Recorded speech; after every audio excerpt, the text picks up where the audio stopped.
예수를 믿는 사람들의 소망은 이 땅에서 잘 먹고 잘 사는 것이 아닙니다. 하나님께서 완성하실 하나님 나라, 보통은 천국이라고 그렇게 부르기도 하죠.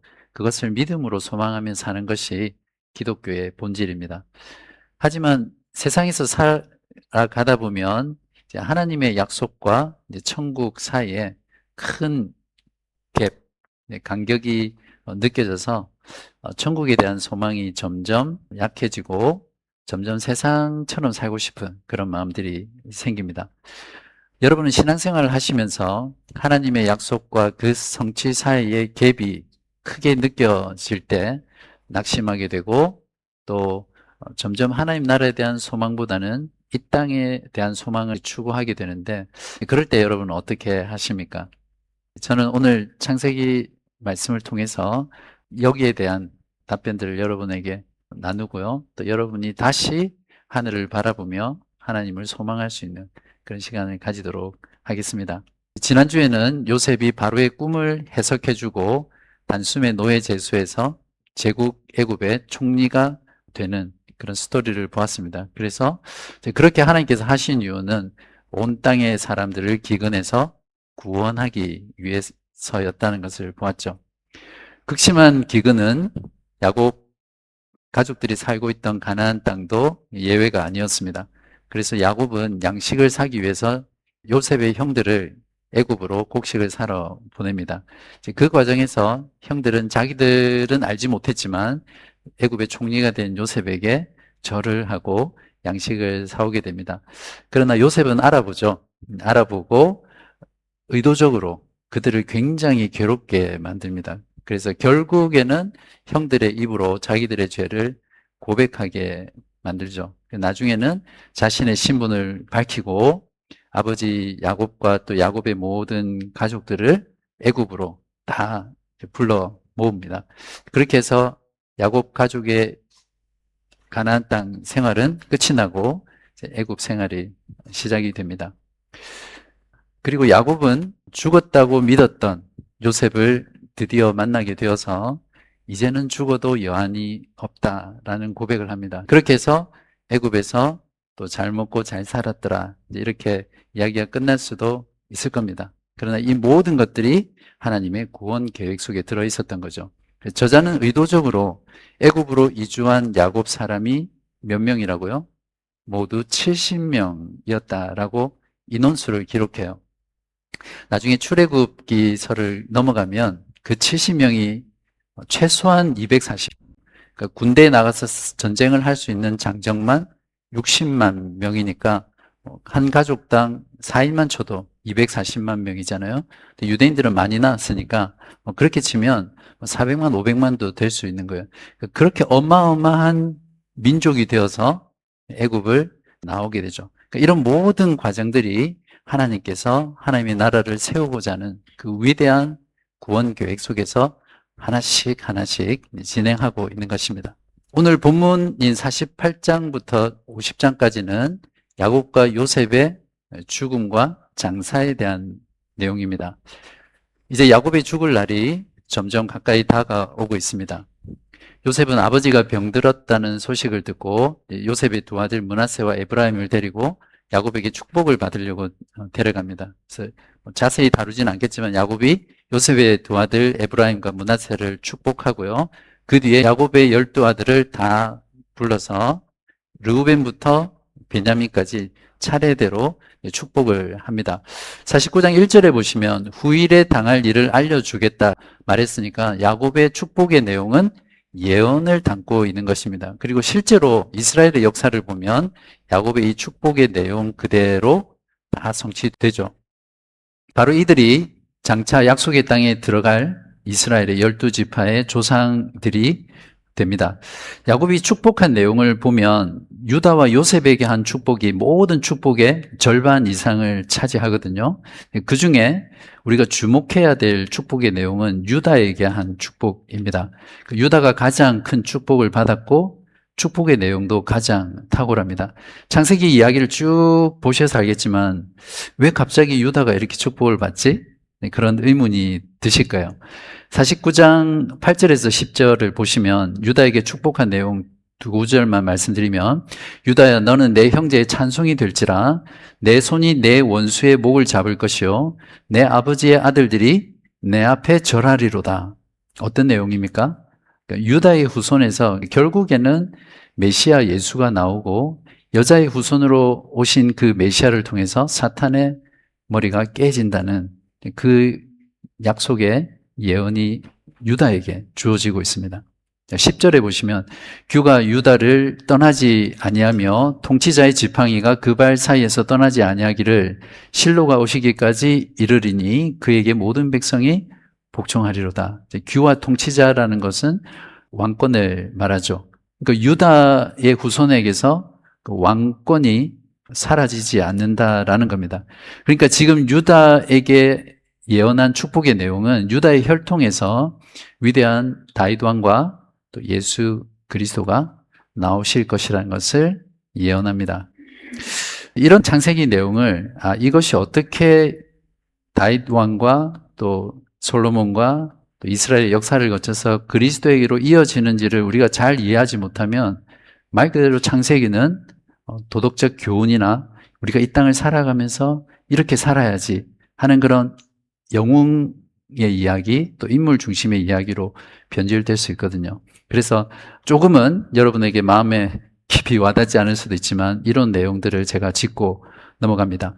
자, 그렇다면 왜 요셉이 아니라 또 르우벤이 아니라 유다에게 이런 위대한 축복을 하고 있을까요? 유다는 장자도 아니고 또 레아에게서 난 넷째 아들입니다. 유다는 형제들과 함께 요셉을 죽이려고 했고 또 노예로 팔아넘기는 그 공범이었죠. 게다가 설교 때 다루진 않았지만 38장에 보시면 유다는 하나님의 말씀에 불순종했고, 심지어는 유다의 그 불순종 때문에 다말이라는 며느리가 창녀로 변장을 해서 시아버지 유다와 관계를 가집니다. 그렇게 해서 아들을 낳게 되는데 그 아들의 후손이 예수 그리스도거든요. 마태복음 1장의 족보에 보면 그 아들의 이름이 나옵니다. 이렇게 철저한 죄인이고 메시아의 계보를 이어갈 수 있는 자격 없는 유다가 왜 이런 축복을 받았을까요? 늘 반복되는 주제이지만 모릅니다. 왜 하나님께서 그렇게 했는지 우리는 알 수 없습니다. 적어도 하나님의 선택과 구원은 인간에게 있는 어떤 조건, 자격, 행위를 보지 않는다는 것이죠. 그냥 하나님이 기뻐하시는 그 뜻대로 그냥 선택하시고 구원하시는 겁니다. 이것을 조금 쉬운 말로 엿장수 마음대로다. 그게 하나님의 주권이라는 거죠. 또한 하나님은 어떤 인간의 악조차도 사용하셔서 하나님의 뜻을 이루시는데 그 계획을 이루어 가시는 주권적인 분이라는 거죠.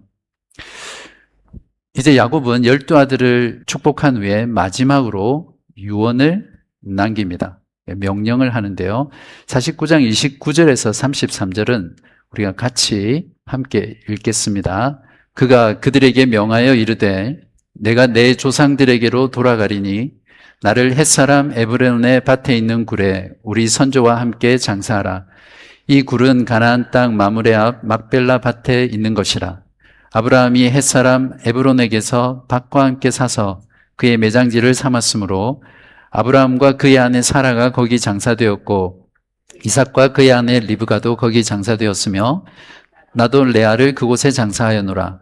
이 밭과 거기 있는 굴은 햇사람에게서 산 것이니라. 야곱이 아들에게 명하기를 마치고 그 밭을 침상에 모으고 숨을 거두니 그의 백성에게로 돌아갔더라. 왜 야곱은 자기가 가장 사랑하는 요셉이 총리로 있는 애굽이 아니라 가나안 땅에 묻히기를 유언으로 명령했을까요? 야곱의 마지막 명령은 그가 주권자 하나님의 그 신실하심 때문에 하나님께서 반드시 자신에게 약속한 그 땅을 주실 것이라는 그 믿음과 소망을 가지고 죽을 수 있었다는 걸 증거하죠. 애굽에 장사되면 총리의 아버지로서 국장이라고 그러죠. 국가의 장례로 성대하게 치를 수도 있고, 또 야곱의 가문에 애굽에 살면서 아주 굉장한 명예가 되지 않겠습니까? 그리고 자식들이 나중에 아버지 산소에 갈 때도 애굽에 묻혀 있으니까 찾아뵙기도 쉽잖아요.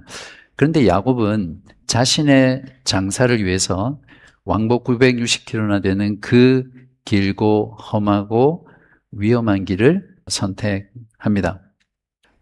죽어가는 야곱은 하나님께서 약속을 지키셔서 가나안 땅을 주셨을 때 자기도 거기에 있기를 원하는 그 소망을 가지고 유언을 남긴 겁니다.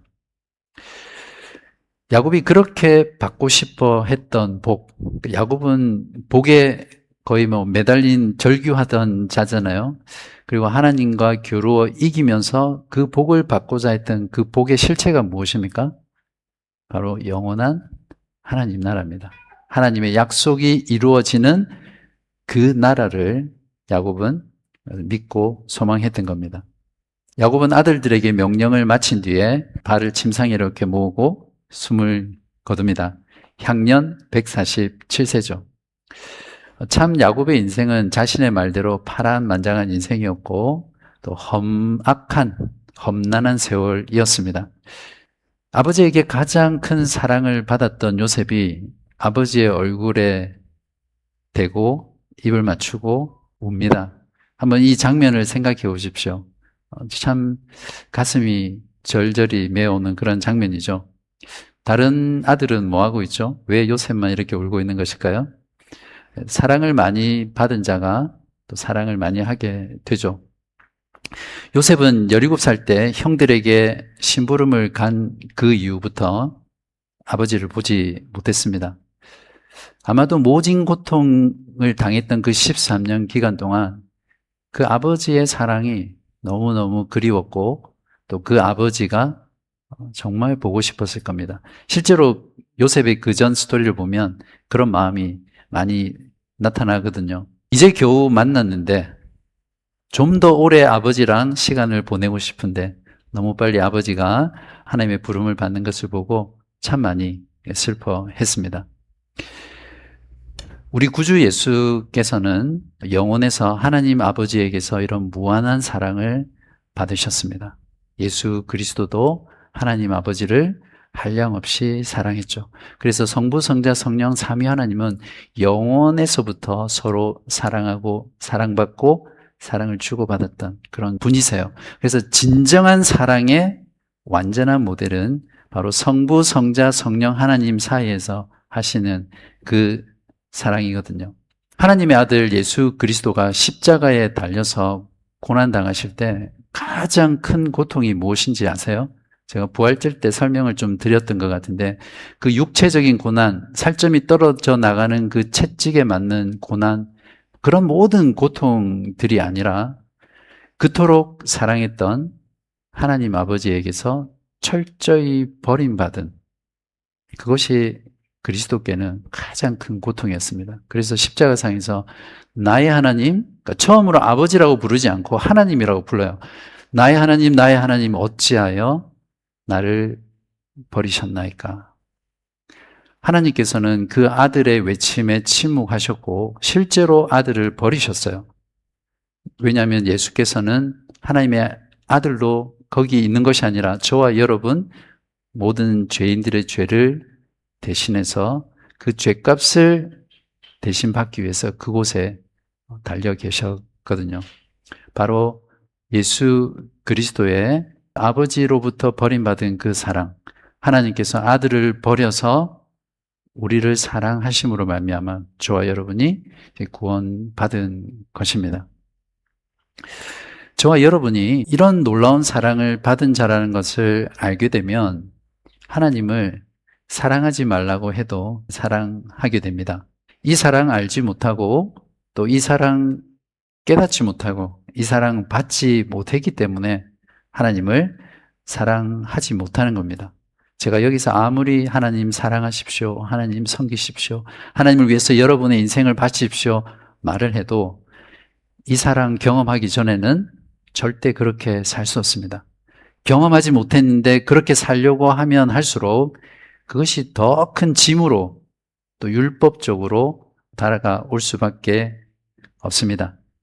이 사랑을 받지 못했고 알지 못했기 때문에 하나님을 사랑하지 못하는 것이고 또 세상이 더 좋은 것이고 하나님을 섬기는 것보다 나를 섬기고 하나님의 뜻대로 사는 것보다 내가 원하는 대로 사는 것이 좋은 것이죠.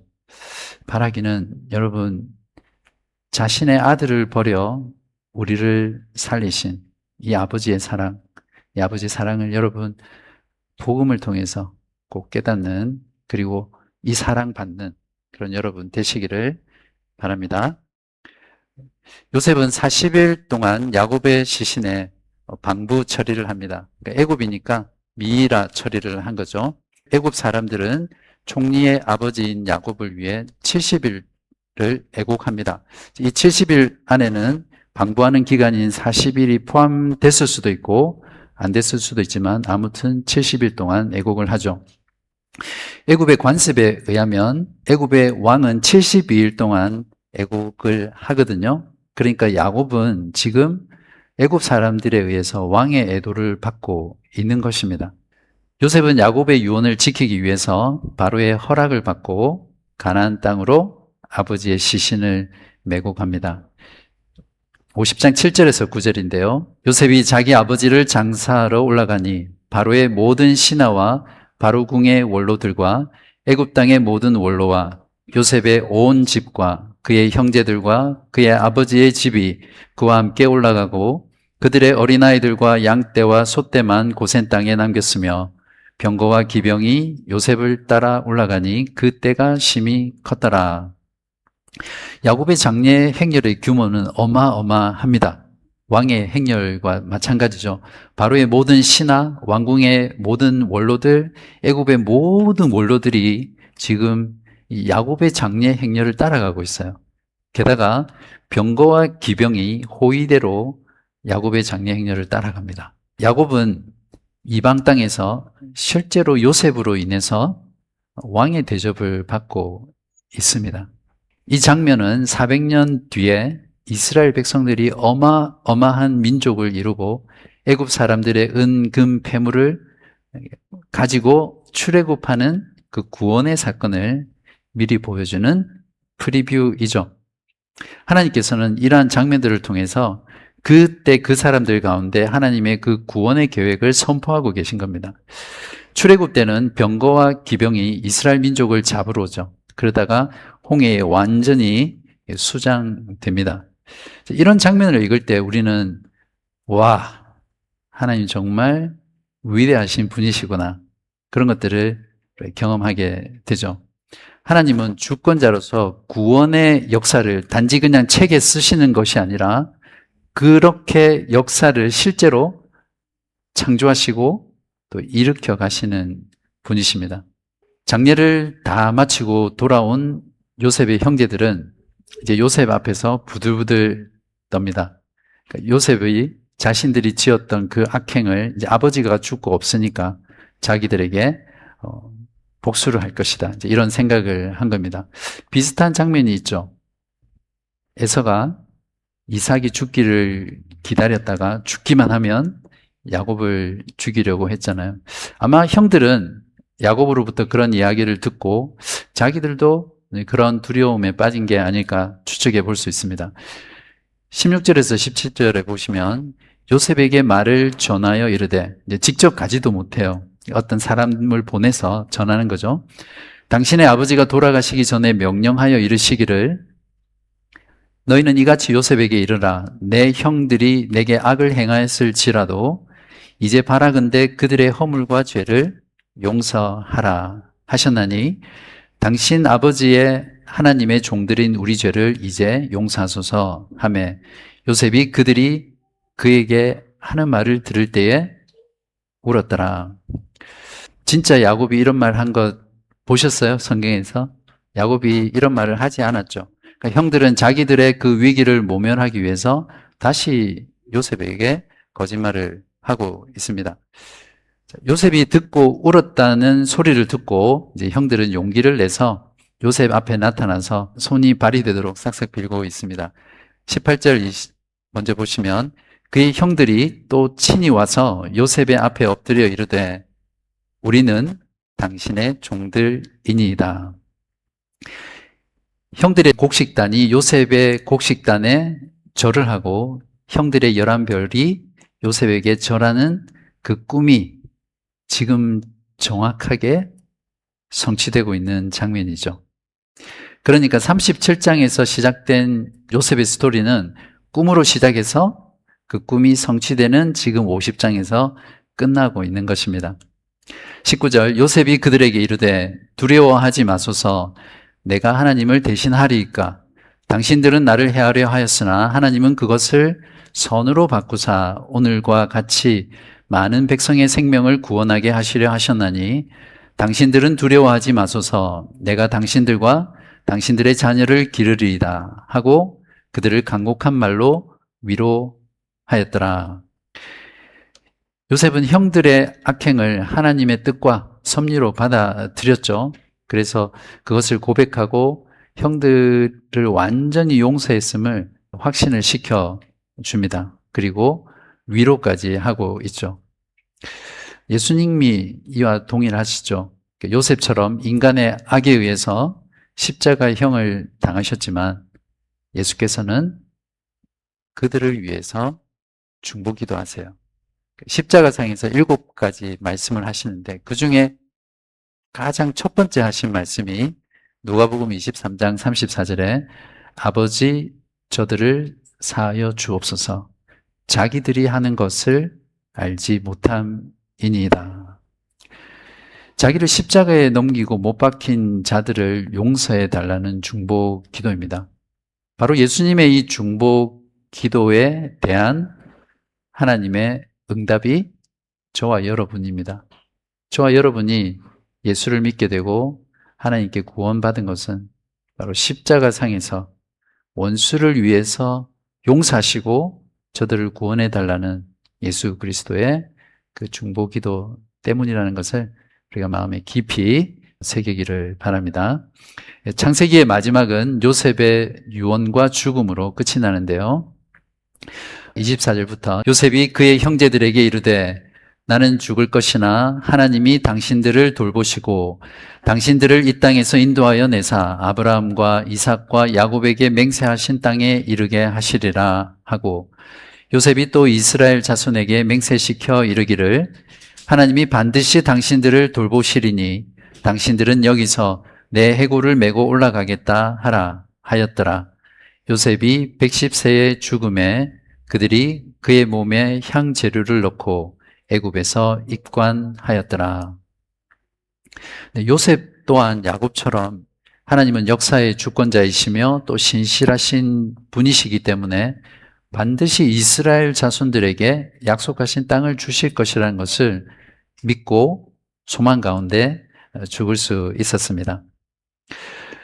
요셉도 야곱처럼 이스라엘 자손이 그 땅을 차지할 때 자기도 거기 함께 있고 싶은 소망 가운데 있었습니다. 요셉은 애굽의 총리로서 그 당시 부와 명예와 권리와 영광과 모든 즐거움들을 다 누릴 수 있었습니다. 그러나 요셉은 그의 영원한 삶은 애굽이 아니라 하나님 나라, 영원한 하나님의 도성, 더 나은 본향, 그것을 마음 가운데 소망하고 죽었던 것입니다. 그래서 요셉은 장사하지 않고 입관만 합니다. 관에 누워서 기다립니다.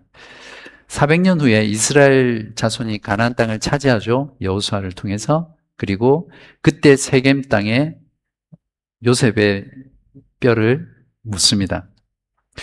그때 마지막 장사를 치르는 거죠. 아마도 세상에서 가장 긴 장례식이겠죠. 이 땅을 사는 신자의 삶이 딱 이렇습니다. 우리가 영원히 살 곳은 이 땅이 아니라 영원한 하나님 나라이기 때문에 그곳에 살기를 소망하며 살아갑니다. 만약에 신자인데도 이 영원한 하나님의 나라에 대한 소망이 없다면 다시 복음으로 돌아가서 내가 받은 구원이 어떤 것인지, 내가 소망해야 될 삶이 무엇인지 다시 한번 돌아보시기 바랍니다. 그렇기 때문에 예수를 믿는 사람은 이 땅에서 나그네와 행인, 임시 거류민으로 살아갑니다. 이 땅에서 누리는 부와 명예와 권력과 죄악으로 인한 그 낙을 누리는 것보다 복음과 함께 그리스도와 함께 고난받는 것을 더 좋아하며 살아가는 것이 예수 믿는 자의 지상의 삶입니다. 아브라함과 이삭과 야곱에게 하신 땅의 약속은 1차적으로 언제 이루어집니까? 네, 여호수아를 통해 이스라엘 자손이 가나안 땅을 정복하고 그 땅을 다 차지하게 될 때 1차적으로 이루어지죠.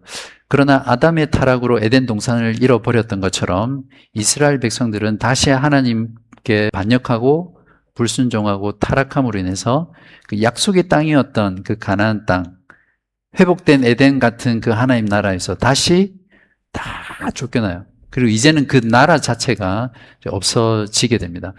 그래서 하나님께서 구약에 약속하셨던 이 나라를 계속해서 기다리게 하시는 거죠. 성경은 궁극적으로 하나님이 주시려는 이 약속의 땅은 무엇입니까? 예수 그리스도이시고 예수 그리스도의 죽음과 부활을 통해서 완성된 영원한 하나님 나라입니다. 이것을 다른 말로 회복된 지상 낙원, 새 에덴, 천국, 하나님 나라 이렇게 성경은 표현합니다. 예수님께서는 십자가에 달린 죄인에게 내가 진실로 너에게 이르노니 오늘 내가 나와 함께 낙원의 패러다이스 있으리라 약속하셨습니다. 예수 그리스도는 우리에게 회복된 지상 낙원을 주시기 위해서 십자가에서 죽으시고 부활하셨습니다. 신약 성경인 히브리서 저자는 예수님의 죽음이 믿는 자에게 하나님의 나라를 주시기 위함이라고 이렇게 말하고 있는데요. 9장 15절 이로 말미암아 그는 새 언약의 중보자이시니 이는 첫 언약 때에 범한 죄에서 속량하려고 죽으사 부르심을 입은 자로 하여금 영원한 기업의 약속을 얻게 하려 하심이라. 그리스도가 죽은 이유가 무엇이라고요?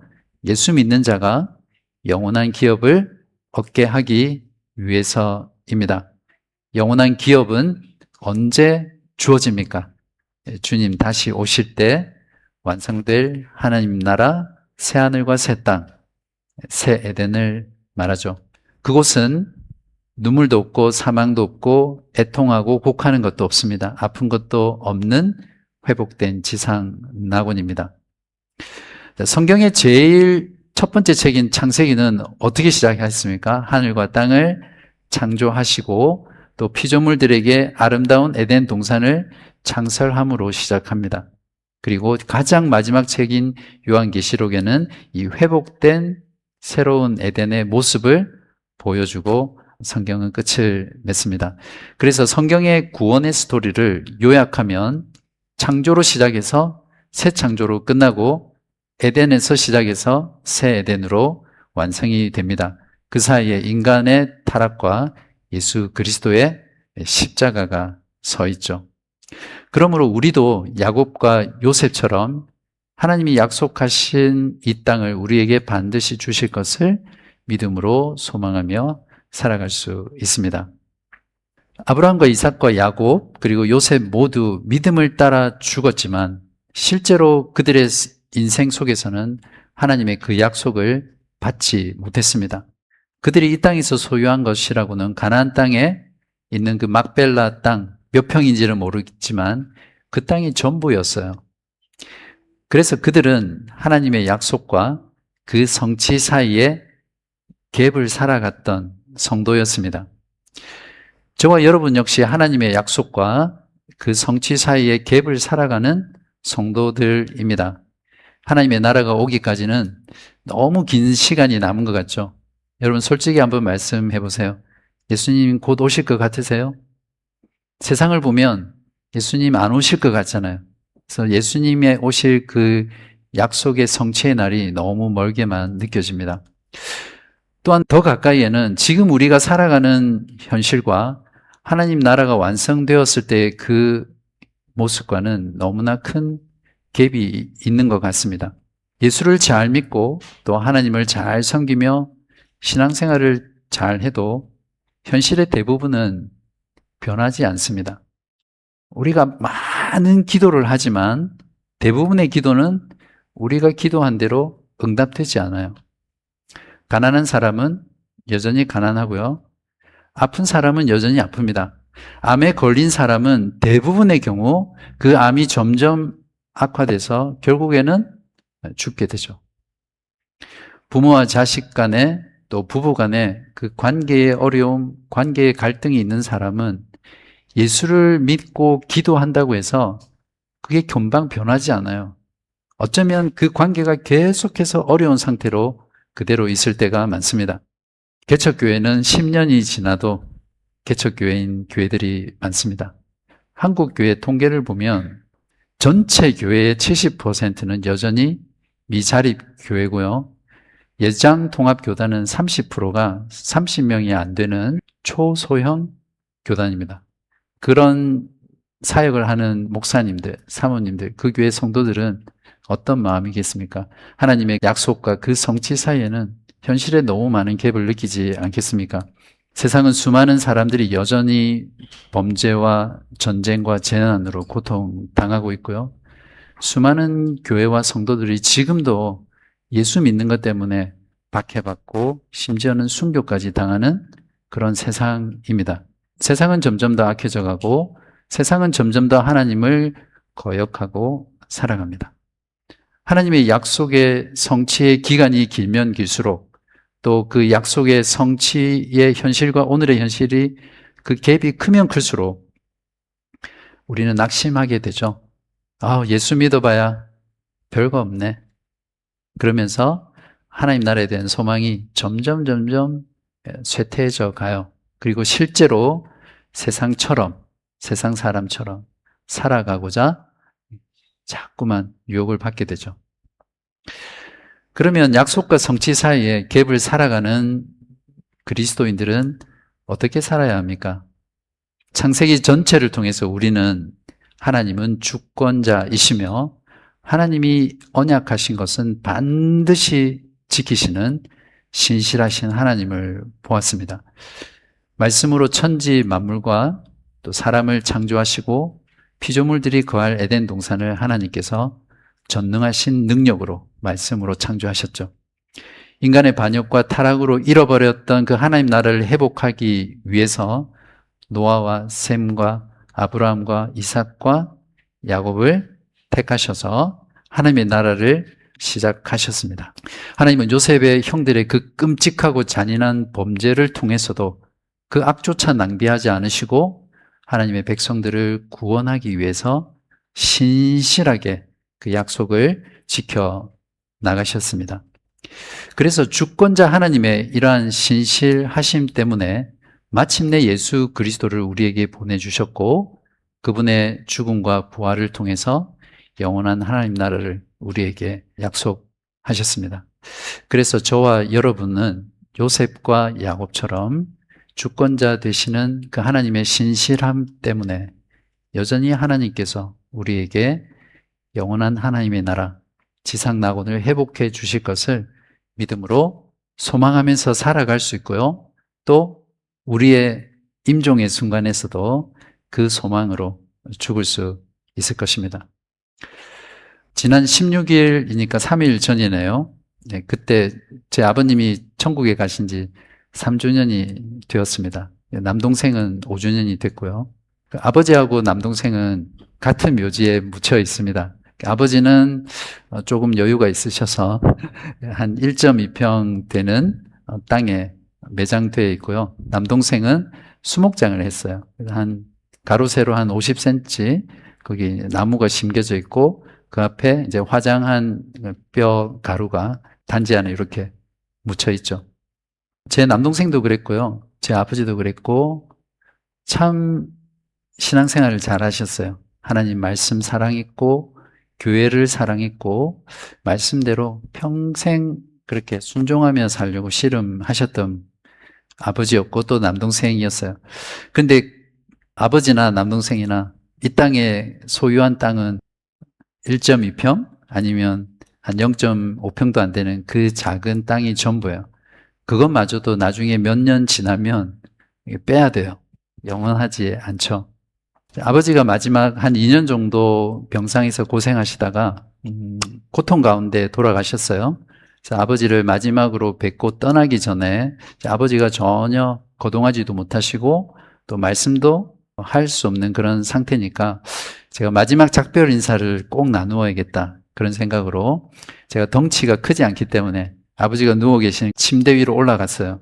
아버지 위로 예배 때 참석하신 분은 그 영상을 보셨을 텐데 아버지하고 같이 누워가지고 셀카를 동영상으로 찍으면서 아버지 우리 천국에서 만나요. 우리 하나님 믿고 그곳에 만날 수 있다는 걸 믿으시죠? 그랬는데 아버님이 말씀을 못 하시니까 정신은 뭐 말짱했어요.